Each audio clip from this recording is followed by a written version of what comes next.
Семејството како категорија, како институција социолошка, нели, во оваа држава и во целиот овој регион има една многу битна функција, особено во ова време поново што сака да се реафирмира таа битна функција, и мислам дека таа позиција на семејството со овој закон легалистички е загрозена. Можеби не суштински, ама правно е нарушена.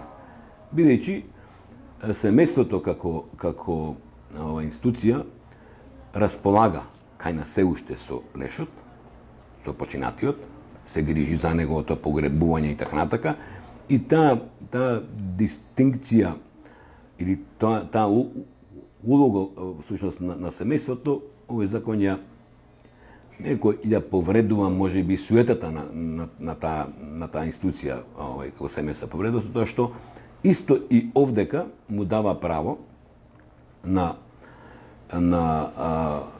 евентуалниот органодарител кој за време на својот живот треба да се изјасни дали сака да даде орган или не, и тоа да се изјасни во рамки на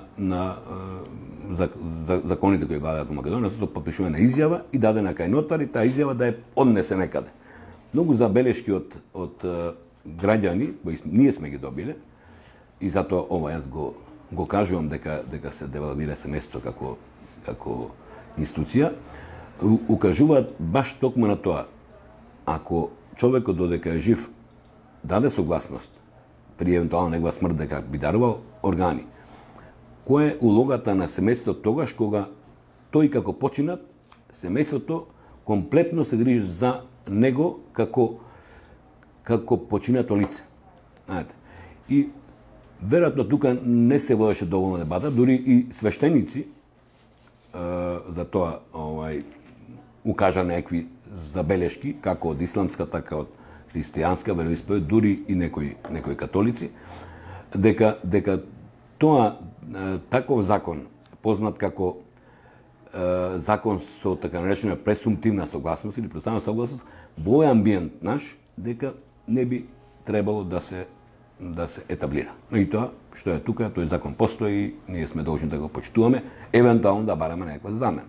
Втор момент, за кој брзо се интервенираше, после законот донесен 2011 година, беше член 28, во кој пишуваше дека може да се земе орган од починато лице само тогаш доколку лицето за време на животот дало согласност за тоа нешто. И таа согласност треба да е даде кај матичниот лекар. Што исто така беше створи една конфузија како матичниот лекар да биде информиран, да знае дека јас како индивидуа сум согласен после мојата смрт да ми се одземат органите и така натака. Бидејќи тоа органодарителство е навистина она што ние носто покажуваме и нашата кампања се базира на тоа нешто, дека органодарителството е највисок чин на човеколюбие, прво, и дека мора да се зборува за тоа. И во тој смисла ја поздравам и ова ваша иницијатива и повик до нас да зборуваме за тоа. Бидејќи постојат се уште премногу и табуи и нејасни работи на овие граѓани треба да им се објаснуваат секојдневно, било кои промени и така натака.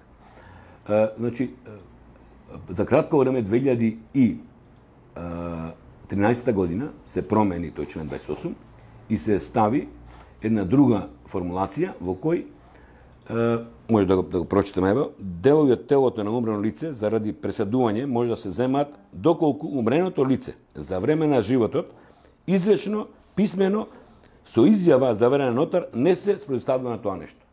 Значи, секој кој не сака да даде орган после неговата смрт, мора да појде кај нотар, да даде изјава, да плати за тоа, после таа изјава да однесе во институција на државата, дали во полициска станица, дали во нека друга институција, и да се тоа завери и да се прифати дека тој човек не сака да ги дава своите органи. Од искуството воопшто европско, нашите натака, факт е дека овие даваат некаква само привидна предност во одземањето на органи од починато лице. Меѓутоа, негирајќи ја согласноста на семејството, мислам дека како бумеранг се враќаат негативните консеквенции на подолг рок. Не можеме, а да не го почитуваме семејството во чинот кога има најголема болка, чувствува, зашто починатите починат.